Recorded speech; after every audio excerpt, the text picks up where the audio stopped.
Hello guys, welcome back to the channel learn CA with universe. So இந்த வீடியோவில் என்ன பார்க்கலாம் அப்படின்னா ஆடிட் ஆஃப் ஃபிம். ஓகேவா, என்னது audit of firm.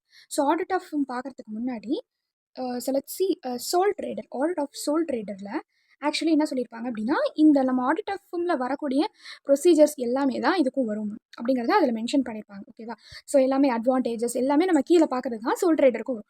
So don't get panic. இது வந்து யார் அப்பாயின்மெண்ட் பண்ணுவாங்க சோல் ட்ரேடரில் யார் ஆடிட்டர் வந்து அப்பாயின்மெண்ட் பண்ணுவாங்க அப்படின்னா சோல் ப்ரிப்பரேட்டர். ஸோ இந்த விஷயம் மட்டும் இதில் தெரிஞ்சுக்கோங்க. So balance and all we will see here. Okay, see first audit of firm. இதில் நம்ம கவர் பண்ணக்கூடிய டாபிக்ஸில் என்னென்னு பார்த்தோம்னா, ஃபஸ்ட்டு யார் வந்து அப்பாயின்மெண்ட் பண்ணுவாங்கன்னா பார்ட்னர்ஸ், அது ஒன்று பார்ப்போம். அதுக்கப்புறம் என்னென்னலாம் மேட்டர்ஸ் வந்து கன்சிடர் பண்ணணும், அதாவது ஸ்டார்ட் பண்ணுறதுக்கு முன்னாடி என்னென்னலாம் மேட்டர்ஸ் கன்சிடர் பண்ணணும். ஸோ என்னெல்லாம் மேட்டர்ஸ் ஸ்பெஷலாக கன்சிடர் பண்ணணும், which is very very very important. And then வந்து அட்வான்டேஜஸ். ஓகே, அட்வான்டேஜஸ் ரொம்ப இம்பார்ட்டன்ட், எக்ஸாம் பாயிண்ட் ஆஃப் வியூவில் ரொம்ப ரொம்ப இம்பார்ட்டன்ட்டு.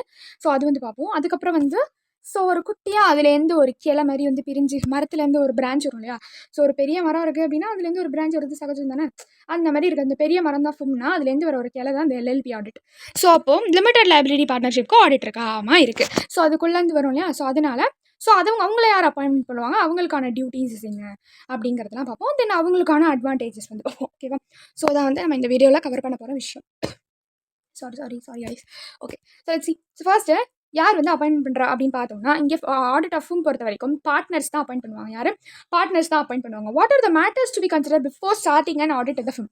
ஸோ என்ன வந்து ஃபிம்மில் ஸ்டார்ட் பண்ணுறதுக்கு முன்னாடி என்னென்ன விஷயம்லாம் வந்து அவங்க கன்சிடர் பண்ணணும் அப்படின்னு பார்த்தோன்னா, இந்த இடத்துல அவங்க வந்து நேமு அண்ட் தென் வந்து எந்த டியூரேஷனில் வந்து அவங்க ஸ்டார்ட் பண்ணுறாங்க, அதுக்கப்புறம் எவ்வளோ கேபிட்டல் வந்து அவங்க வந்து கான்ட்ரிபியூட் பண்ணுறாங்க ஒரு பார்ட்னர்ஸ், அண்ட் தென் வந்து லாஸஸ்லாம் வந்து ஒரு பார்ட்னர் வந்து பேர் பண்ணிப்பாங்களா, which is required or not, and then வந்து என்ன ரேட்டில் வந்து அவங்க இன்ட்ரெஸ்ட் வரும்.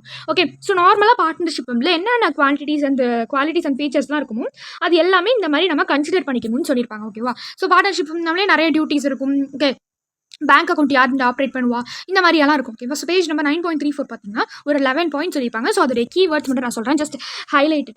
ஓகேவா, ஸோ ஜஸ்ட் வந்து ஹைலைட் பண்ணிக்கோங்க, ஆரல்ஸ் அண்டர்லைன் வந்து பண்ணிக்கோங்க. ஸோ ஃபர்ஸ்ட் பாயிண்ட்ல என்ன இருக்கும் அப்படின்னா, name and style of the business conduct. நம்ம என்ன வந்து பிஸ்னஸ் வந்து பண்ணுறோமோ அது. அண்ட் தென் வந்து டியூரேஷன். அதுக்கப்புறம் வந்து amount of capital. What amount of capital. அதுக்கப்புறம் அந்த maintenance of books and accounts. என்னது maintenance of books and accounts. Okay, அதுக்கப்புறம் வந்து பாரோயிங் கெப்பாசிட்டி எவ்வளோ அளவுக்கு பண்ணலாம் அப்படிங்கிறது பாரோயிங் கெப்பாசிட்டி. அதுக்கப்புறம் ரேட் அட் விச் அப்படிங்கிறது. Okay, rate at which the interest is allowed for the loans and all. அதுக்கப்புறம் வந்து எவ்வளோ சேலரிஸ் வந்து வெதர் இந்த சேலரிஸ்லாம் வந்து கரெக்டாக வந்து ப்ராஃபிட்லாம் வந்து ஷேர் பண்ணிக்கிறாங்களா, அது ஒன்று. அதுக்கப்புறம் வந்து டியூட்டிஸ் ஆஃப் த பார்ட்னர். அதுக்கப்புறம் யார் வந்து பேங்க் அக்கௌண்ட்டை வந்து மெயின்டைன் பண்ணுறாங்க அப்படிங்கிற விஷயம் கன்சிடர் பண்ணணும். And then we have to consider limitation and restrictions. ஓகேவா, ஸோ இதான் வந்து அதில் கீவேர்ட்ஸ். ஸோ இது எல்லாமே வந்து ஜஸ்ட் வச்சு ஓனாகவே சென்டென்ஸ் மேக் பண்ணிக்கோங்க. ஐசிஐ பொறுத்த வரைக்கும் ஓன் சென்டென்ஸ் மேக் பண்ணக்கூடாதுன்னு சொல்லுவாங்க. அது அப்படி கிடையாது. அவங்க எதிர்பார்க்குற கீவேர்ட்ஸை நம்ம கொடுக்கணும். ஸோ நம்ம புக்கில் இருக்கக்கூடிய கீவேர்ட்ஸை நம்ம கொடுத்து நம்ம ஓனாக மீனிங்ஃபுல்லாக நம்ம ஃப்ரேம் பண்ணோம்னா கண்டிப்பாக நம்மளுக்கு மார்க் கொடுப்பாங்க. ஓகேவா, ஸோ நிறைய ஐசி சர்டிஃபிகேட் காப்பீஸ் வந்து நான் யூடியூப்லலாம் பார்த்துருக்கேன். ஸோ அவங்க எல்லாருமே அப்படியெல்லாம் புக்கில் இருக்கிறது அப்படியெல்லாம் வாமிட் பண்ண நம்ம என்ன ரோபோட்டா இல்லை, நம்ம அதுலேருந்து லேர்ன் பண்ணிக்கிறோம். நம்ம ப்ராக்டிக்கலாக அப்ளை பண்ணுறதுக்கு just we are learning that, அவ்வளோதான். ஸோ மற்றபடி அதில் இருக்கிறது அப்படியே எழுதணும் அப்படின்லாம் எதுவுமே கிடையாது. ஓகேவா, just we have to use that slang, that language with they use. Okay, next thing வந்து matters which are specially consider. இப்போ நம்ம நார்மலாக பார்த்தோம் ஒரு பார்ட்னர்ஷிப்னு எடுத்துக்கிட்டா அதில் என்னென்னலாம் வந்து கேரக்டரிஸ்டிக்ஸ் இருக்குமோ அது எல்லாமே வந்து என்ன பண்ணணும், அவங்க வந்து கன்சிடர் பண்ணணும். What are the special things to be consider அப்படிங்கிறது தான் நெக்ஸ்ட் இப்போ. ஸோ இது வந்து கண்டிப்பாக வந்து நம்ம பார்க்க வேண்டிய விஷயம் தான். என்னன்னு பார்த்தோன்னா லெட்டர் ஆஃப் அப்பாயின்மெண்ட். என்னது letter of appointment. So letter of appointment வந்து பார்க்கணும். அண்ட் தென் அந்த லெட்டர் ஆஃப் அப்பாயின்மெண்ட்டில் எல்லாமே கிளியராக ஸ்டேட் ஆயிருக்கா அப்படிங்கிறது பார்க்கணும். அடுத்து வந்து பார்ட்னர்ஷிப் டாக்குமெண்ட். அடுத்து என்னது பார்ட்னர்ஷிப் டாக்குமெண்ட். கரெக்டாக இந்த மாதிரி மைன்யூட் புக் ஸ்டடி பண்ணுறது, மீட்டிங் முடிஞ்சுக்கணும் இல்லையா. ஸோ அந்த மாதிரி பார்ட்னர்ஷிப் டாக்குமெண்ட்ஸ் எல்லாமே வந்து பார்க்கணும். அதுக்கப்புறம் objects of partnership. So verifying, அதாவது என்ன அப்ஜெக்ட், எதில் வந்து இது எங்கேஜ் ஆகுது இந்த பிஸ்னஸ் அப்படிங்கிறது. அதுக்கப்புறம் மேலே பார்த்த மாதிரி புக்ஸ் ஆஃப் அக்கௌண்ட்ஸ் கரெக்டாக வந்து ரீசனபிளாக இருக்கா அப்படிங்கிறத நம்ம எக்ஸாமின் பண்ணணும். Mutual interest in the sense எல்லா பார்ட்னருக்குள்ள இடையிலையும் ஒரு மியூச்சுவலான இன்ட்ரெஸ்ட் இருக்கா, அண்டர்ஸ்டாண்டிங் இருக்கா. ஓகே, ஸோ கரெக்டாக வந்து இந்த மேனேஜ்மெண்ட் பண்ணிட்டு இருக்காங்களா அப்படின்னு அக்ரிமெண்ட் படி. அண்ட் தென் வந்து ப்ரொவிஷன் ஃபார் டாக்ஸஸ். ஸோ என்னன்னா அந்த மாதிரி கரெக்டாக வந்து ஃபிம் டாக்ஸபிள், அதாவது என்னென்ன விஷயத்தில் டாக்ஸபிளாக இருக்காங்களோ ஸோ அதுக்கான ப்ரொவிஷன்ஸ் எல்லாமே இந்த இடத்துல வந்து அவங்க கன்ஃபார்ம் பண்ணிக்கணும்.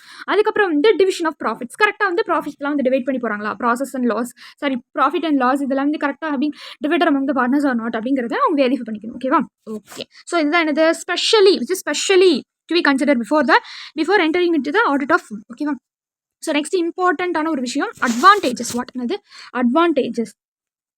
ஓகே, ஸோ அட்வான்டேஜஸில் என்ன இருக்குது அப்படின்னா டிஸ் ரேக் அப்படின்னு ஞாபகம் வச்சுக்கோங்க. என்னது டிஸ் ரேக்?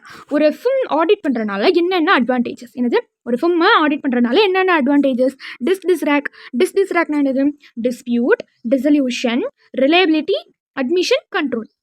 என்னது ரிலையபிலிட்டி, அட்மிஷன் அண்ட் கண்ட்ரோல். சரி, இதெல்லாம் ஒரு அட்வான்டேஜா? எப்படி நீங்கள் சொல்கிறீங்க? எனக்கு புரியவே இல்லை. எப்படி டிஸ்பியூட் எப்படி ஒரு அட்வான்டேஜாக இருக்கும்? அவங்க ஜஸ்ட் ஒரு டாப்பிக்காக நம்ம படிக்கிறோம். ஓகேவா? என்ன பண்ணுறோம்? ஜஸ்ட் ஒரு டாப்பிக்காக நம்ம படிக்கிறோம். டிஸ்பியூட் இந்த சென்ஸ் சண்டை போட்டால் அட்வான்டேஜா அப்படின்னு கிடையாது. சண்டை போடுற நேரத்தில் அவங்களுக்கு நம்ம அமௌண்ட் செட்டில் பண்ணுறதுக்கு இந்த ஆடிட் பண்ணுற அக்கௌண்ட் ரொம்ப யூஸ்ஃபுல்லாக இருக்குது அப்படின்னு சொல்கிறாங்க. நம்ம டிஃபம் ஆடிட் பண்ணுறப்போ அவங்களுக்கு செட்டில் பண்ணுறக்கூடிய அந்த பார்ட்னர்ஸ்க்கு செட்டில் பண்ணுறக்கூடிய அமௌண்ட்டு என்னது நம்மளுக்கு இந்த இடத்துல கன்வீனியன்ட்டாக ரிலையபிளாக இருக்கனால அவங்க அதை டிபெண்ட் பண்ணியிருக்காங்க. அண்ட் தென் டிசல்யூஷன் அதாவது இந்த at case of death, retirement, இதுக்கெல்லாம் நம்மளுடைய ஆடிட் பண்ண ஒரு அக்கௌண்ட்டு, ஃபிம்மில் ஆடிட் பண்ண ஒரு விஷயம் ரிலையபிள் எவிடன்ஸாக இருக்குது. அண்ட் தென் வந்து ரிலையபிலிட்டி ஆல்ரெடி நமக்கு தெரியும். ஸோ பேங்க்கு இவங்களாம் வந்து லோன் கொடுக்கணும்னு வந்தாங்க ஃபிம்முக்கு அப்படின்னா, ஸோ இதை பார்க்குறப்போ ஒரு ஃபிம் இந்த ஆடிட் பண்ணியிருக்கு அப்படின்னு பார்க்குறப்போ அவங்களுடைய லோன் கொடுக்கறதுக்கான சான்ஸ் நம்மளுக்கு ஹையாக இருக்குது. ஸோ ஆடிட் பண்ண அக்கௌண்ட்ஸ் தான், ஸோ நம்பி இவங்களை வந்து என்ன பண்ணலாம், நம்ம லோன் கொடுக்கலாம் அப்படிங்கிற ரிலையபிலிட்டி அங்கே இன்க்ரீஸ் ஆகுது. அதுக்கப்புறம் அட்மிஷன். ஏதாவது புதுசாக ஒரு பார்ட்னர் வந்து உள்ளே வரப்பவும் நம்மளுடைய ஃபிம் வந்து ஆடிட்டோட ஃபிம் தான் ஆடிட் பண்ணுறாங்க இங்கே அப்படின்னு வரப்போ நம்மளுக்கு ஒரு ரெகக்னிஷன் அங்கே கிடைக்குது இல்லையா? ஸோ அதை வந்து இதில் சொல்ல வராங்க. ஓகே, ஸோ இந்த மாதிரி அவங்களுடைய நெகோஷியேஷன்ஸ் அந்த மாதிரி விஷயத்துக்குலாம் வந்து இது யூஸ்ஃபுல்லாக இருக்குது. அண்ட் தென் ஃபைனலி கண்ட்ரோல்னு வரப்போ ஒரு ஆடிட்டட் ஃபிம் அப்படின்ட்டு நம்ம வரப்போ இதில் ஒர்க்கிங் பார்ட்னர் இவங்கெல்லாம் இருக்கிறாங்க இல்லையா? ஸோ அது எஃபெக்டிவாக போகிறதுக்கான காரணம் இந்த நம்ம ஆடிட் பண்ணுறது தான். ஸோ அது வந்து ஒரு இதுதான். ஸோ அது வந்து ஒரு சேஃப் கார்டு மாதிரி தானே. ஸோ இந்த ஒரு கம்பெனியில் வந்து நம்ம பார்ட்னராக இங்கே நம்ம போடுற எல்லா விஷயமும் நம்மளுக்கு சேஃப் தான் அப்படிங்கிறது நம்மளுக்கு தெரியும் இல்லையா? ஸோ ஆடிட் பண்ணுறதுனால. ஸோ அது we are speaking about this. Okay, so this rackல என்ன இருக்கு? dispute, dissolution, and then reliability, admission and control. சில பேர் என்ன பண்ணுவாங்க அப்படின்னா இந்த டாப்பிக்கை மட்டும் படிச்சுட்டு போவாங்க. அந்த மாதிரி படிச்சுட்டு போகாதீங்க. ஸோ அந்த டாபிக் மட்டும் இல்லாமல் அதுக்குள்ளே இருக்கிறதுலையும் குட்டி குட்டி கீவேர்ட்ஸ் வந்து பார்த்துக்கோங்க. ஓகே, ஏன்னா யாரும் வந்து இந்த பேப்பரை வந்து ஃபெயில் பண்ணணும் அப்படிங்கிறதுக்காக யாருமே வந்து எக்ஸாமின் பண்ண மாட்டாங்க. அட்லீஸ்ட் இவ்வளோ படிக்கிறாங்களே, இவ்வளோ படிச்சிருக்காங்க, ஆனால் நம்மளால் பாஸ் போட முடியலையே அப்படிங்கிற மைண்ட் செட்டில் மட்டும்தான் கரெக்ஷன் பண்ணுவாங்க. உண்மையாக சொல்கிறேன். ஸோ யாரும் இவங்களை ஃபெயில் பண்ணணும் அப்படிங்கிற நோக்கத்தில் ஃபெயில் பண்ண மாட்டாங்க. ஏன்னா அவங்களும் அந்த ஸ்டேஜை தாண்டி தானே வந்திருப்பாங்க. கண்டிப்பாக அவங்களும் ஒரு எக்ஸாம்லாம் எழுதி அவங்களும் நிறைய அப்டக்கல்ஸ் தான் தாண்டி தான் அந்த இடத்துக்கு வந்திருப்பாங்க. ஓகேவா? சார் எக்ஸாமினராக இருக்கவங்களும். ஸோ தே வில் நோ, அதாவது ஃபெயில் பண்ணணும் அப்படிங்கிற நோக்கத்தில் யாருமே வந்து என்ன பண்ண மாட்டாங்க, இந்த மாதிரி கரெக்ஷன் பண்ண மாட்டாங்க. அட்லீஸ்ட் அவங்க மார்க் போடுறதுக்கு நம்ம ஒழுங்கான கண்டென்ட் எழுதியிருந்தாவே they will help us to pass. அவ்வளோதான் நான் சொல்லுவேன். ஓகேவா? அதுவும் இல்லாமல் எப்படின்னா இப்போ நிறைய கிரேஸ் மார்க்லாம் வேறு நிறையா வந்து ஃபெசிலிட்டிஸ்லாம் நிறையா வந்துருச்சு இப்போ ஐசியில். ஸோ அதெல்லாம் வந்து நான் செப்பரேட்டாக வந்து டெலிகிராம் குரூப்பில் நான் சொல்கிறேன். ஓகேவா? ஸோ அதனால் நீங்கள் ஃபெயில் ஆகிடுவோம் அப்படின்லாம் எதுவுமே வந்து பயப்படாதீங்க. We have to fill the content. அவ்வளோதான். நம்மளுக்கு தெரிஞ்சதை நம்ம அதில் ஃபில் பண்ணணும். ஸோ அதனால் குட்டி குட்டி கீவேர்ட்ஸ் இதெல்லாம் வச்சு நல்லா ஃப்ரேம் பண்ண பாருங்கள். நெக்ஸ்ட்டு, ஸோ ஆடிட் ஆஃப் ஃபிம் வந்து நம்மளுக்கு இங்கே முடிஞ்சிருச்சு. நான் என்ன சொன்னேன், ஆடிட் ஆஃப் ஃபிம்குள்ளே ஒரு குட்டி கிளை வந்து இருக்கும், விச் இஸ் எல்எல்பி. ஒரு குட்டி பிரான்ச் இருக்கும், அதான் எல்எல்பி அப்படின்னு சொன்னேன். ஸோ அதுக்கு தான் இப்போ வந்து பார்க்க போகிறோம். ஸோ எல்எல்பியில் யார் வந்து அப்பாயிண்ட் பண்ணுவா? ஓகே, ஃபஸ்ட்லேருந்து யாரெல்லாம் அப்பாயிண்ட் பண்ணலாம் பார்ப்போமா? கவர்மெண்ட்டை வந்து யார் அப்பாயிண்ட் பண்ணுறா? President of India. Okay, government ஆடிட்டில் யார் வந்து அப்பாயிண்ட் பண்ணுறாங்க? Auditor president of India. And then வேறு யார் பார்த்தோம் நம்ம கவர்மெண்ட் ஆடிட்டுக்கு அப்புறமா? லோக்கல் பாடிஸ் யார் அப்பாயிண்ட் பண்ணா? லோக்கல் ஃபைண்டிங்ஸ் அந்த ஸ்டேட் கவர்மெண்ட். அதுக்கப்புறம் என்ன பார்த்தோம்? என்ஜிஓவில் வந்து யார் அப்பாயின்மெண்ட் பண்ணுறா? என்ஜிஓவில் இதே வந்து ஆக்டாக இருந்துச்சு அப்படின்னா மேனேஜ்மெண்ட், அண்ட் தென் கம்பெனிஸ் ஆக்டாக இருந்துச்சு அப்படின்னா மெம்பர்ஸ் அப்படின்னு சொல்லி பார்த்தோம். கரெக்டாக? அண்ட் தென் ஃபிம்முக்கு யார்? ஃபிம்முக்கு நார்மல் பார்ட்னர்ஸ். அந்த மாதிரி எல்எல்பிக்கு டிசைனேட்டட் பார்ட்னர்ஸ். யார்? Designated partners. ஸோ எல்எல்பி யார் வந்து அப்பாயின்மெண்ட் பண்ணுறாங்க?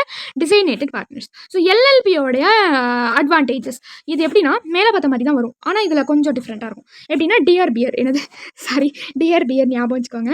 ஓகேவா சார்? நான் சும்மா காமெடிக்காக பண்ணேன். ஆக்சுவலி அப்போது யூடியூப் சேனல் ஸ்டார்ட் பண்ணணுன்ற மைண்ட் செட்டில் அப்போ இல்லை. நான் எனக்கு பிடிச்ச மாதிரி நான் எழுதியிருந்தேன். இட்ஸ் ஓகே, பரவாயில்ல. I hope you understand why this purpose. okay then next வந்து டிஆர்பிஆர் என்னன்னா இது எப்படி ஞாபகம் வச்சுக்கிறது? டியில் 2 டி இருக்கா? So detection of error, disputes. அதில் என்ன நம்ம பார்த்துக்கணும்? Detection of errors and disputes. And then இந்த R for reliability, and then the B for better complaints management. what better complaints management? and then R for reconstitution. So இது எல்லாமே நம்மளுக்கு என்னது? எல்எல்பியில் audit பண்ணுறதுக்கான நம்மளுக்கு அட்வான்டேஜ். ஸோ எல்எல்பியில் நம்ம audit பண்ணோன்னா இந்த அட்வான்டேஜ்லாம் வருது. எப்படி நம்மளால் வந்து டிடெக்ட் பண்ண முடியுது? ஃப்ராட், எரர் இதெல்லாம் வெரிஃபிகேஷன் பண்ண முடியுது ஃபினான்ஷியல் ஸ்டேட்மெண்ட்டில். ஸோ மேலே பார்த்த மாதிரி டிஸ்பியூட் வந்து செட்டில் பண்ணுறது, அவங்க பார்ட்னருக்கு வந்து டிஸ்பியூட் அப்போ நம்மளுக்கு அமௌண்ட் செட்டில் பண்ணுறதுக்கு நம்மளுக்கு வந்து ஒரு ரிலையபிலிட்டியாக இருக்குது. ஸோ அதை வச்சு செட்டில் பண்ணுறது. And then reliability automatically we will no மணிலாம் வந்து லெண்ட் பண்ணுறதுக்கு நம்மளுக்கு வந்து என்ன இருக்குது, ஸோ நம்மளுக்கு ஆடிட் பண்ணுறனால இது ஒரு அட்வான்டேஜஸாக இருக்குது. பெட்டர் கம்ப்ளைண்ட்ஸ் மேனேஜ்மெண்ட் இந்த மாதிரிலாம் பண்ணுறனால ஒரு பீரியாடிக்கல் விசிட்ஸோ சஜஷன்ஸோ இந்த மாதிரிலாம் வரத்துக்கு நம்மளுக்கு அதிகமான சான்சஸ் இருக்குது. அண்ட் தென் வந்து ரீகான்ஸ்டியூஷன் தி சென்ஸ் இந்த மாதிரி அட்மிஷன், ரிட்டையர்மெண்ட், டெத்து, இன்சால்வென்சி அந்த மாதிரி சுச்சுவேஷன்ஸில் நம்ம அவங்களுடைய அக்கௌண்ட்லாம் செட்டில் பண்ணுறதுக்கு, அதாவது இந்த ரீகான்ஸ்டியூஷன் பண்ணுறதுக்கு யூஸ்ஃபுல்லாக இருக்குது. ஸோ இதான் என்னது அட்வான்டேஜஸ் பை ஆடிட்டிங் இந்த LLB which is limited liability partnership. So next இந்த இடத்துல ஆடிட்டருடைய டியூட்டிஸ் என்னவாக இருக்கும், ஒரு எல்எல்பின்னு வரப்போ அவங்களுடைய ஆடிட்டர்ஸ் டியூட்டியை பற்றி சொல்கிறாங்க. என்னென்னா அவங்க என்கேஜ்மெண்ட் லெட்டர் வந்து கரெக்டாக வந்து ப்ராப்பராக வந்து கன்வே பண்ணியிருக்கணும். அண்ட் தென் மைனூட் புக் வந்து அதாவது மீட்டிங்ஸ் முடிச்சுட்டு எழுதிட்டு வருவாங்களே, ஸோ அந்த மைனூட் புக் வந்து அவங்க ப்ரிப்பேர் பண்ணியிருக்கணும். எல்எல்பி அக்ரிமெண்ட் கரெக்டாக இருக்கணும், கரெக்டாக வந்து ரிப்போர்ட் பண்ணியிருக்கணும். ஸோ இது எல்லாமே வந்து ரொம்ப இம்பார்ட்டன்ட். ஓகேவா? So this is what about audit of and then audit of LLP. ஓகேவா? ஸோ இதில் வர audit procedures and advantages which also comes in sole trader also. Okay, so இங்கே நம்ம படிக்கிற எல்லா அட்வான்டேஜஸ் அண்ட் எல்லா ஆடிட் ப்ரொசீஜர்ஸும் இங்கே தான் வரும், சேல் ட்ரேடர்லேயும் வரும். ஓகேவா? Okay guys, so we will meet in the next video. Until then, this is Shweta signing off. Thank you.